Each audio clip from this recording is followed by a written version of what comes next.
Asia মহাদেশৰ ভিতৰত আটাইতকৈ সৰ্ববৃহৎ অৰ্থাৎ মানুহে নিৰ্মাণ কৰা আটাইতকৈ সৰ্ববৃহৎ পুখুৰীটোত মই এতিয়া নাও চলাই আছোঁ আৰু এই পুখুৰীটো শিৱসাগৰ জিলাৰ অৱস্থিত ঐতিহাসিক জয়সাগৰ পুখুৰী।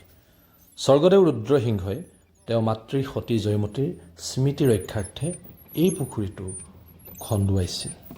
আজি যিহেতু উৎকট গৰম, এই উৎকট গৰমৰ মাজত এই পুখুৰীটোৰ পাৰলৈ আহিলোঁ। যথেষ্ট ভাল লাগিছে, এক ঠাণ্ডা ঠাণ্ডা পৰিৱেশ অনুভৱ হৈছে আৰু আপুনিও যদি এই উৎকট গৰমৰ মাজত অলপমান শীতলতা অনুভৱ কৰিব বিচাৰে তেতিয়াহ'লে এই পুখুৰীটোৰ পাৰলৈ আহক। আৰু এই পুখুৰীটোৰ পাৰলৈ অহাৰ লগে লগে আপোনাৰ নাও চলাবলৈ মন যাব। এয়া দেখিছে সকলোৱে নাও চলাইছে আৰু নাও চলাই যথেষ্ট ভাল লাগে। গতিকে নাও চলোৱাৰ লগে লগে আপোনালোকে লাইফ জেকেটটো পিন্ধি ল'ব।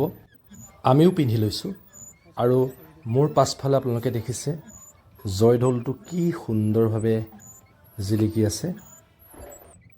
আৰু এই পুখুৰীটোৰ পাৰতে অৱস্থিত হৈছে শিৱসাগৰ বিশ্ববিদ্যালয়। কিছু সময়ৰ পাছত যেতিয়া সন্ধিয়া নামিব তেতিয়া এক অনুপম সৌন্দৰ্যৰে এই পুখুৰীটো ভৰপূৰ হৈ উঠিব। আৰু ইয়াত আমি নাও চলাবলৈ সময় পাইছোঁ আধা ঘণ্টা।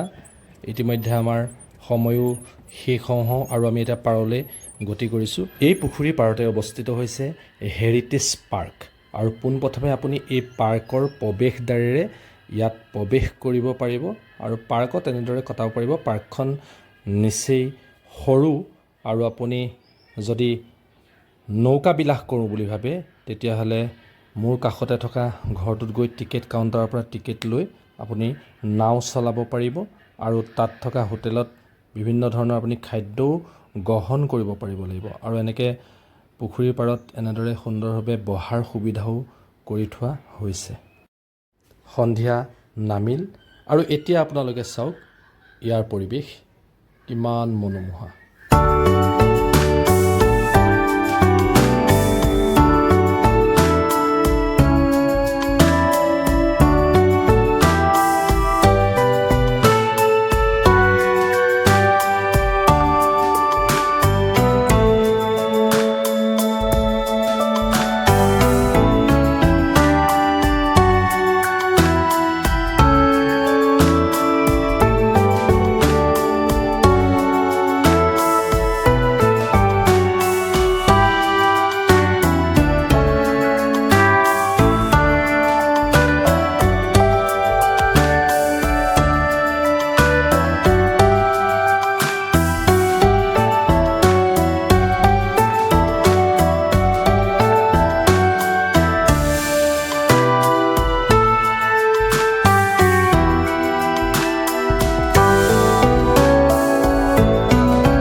ভিডিঅ'টো যদি চাই ভাল লাগিল তেনেহ'লে লাইক কৰিব আৰু আগলৈ ঠেলা এটা মাৰি দিব।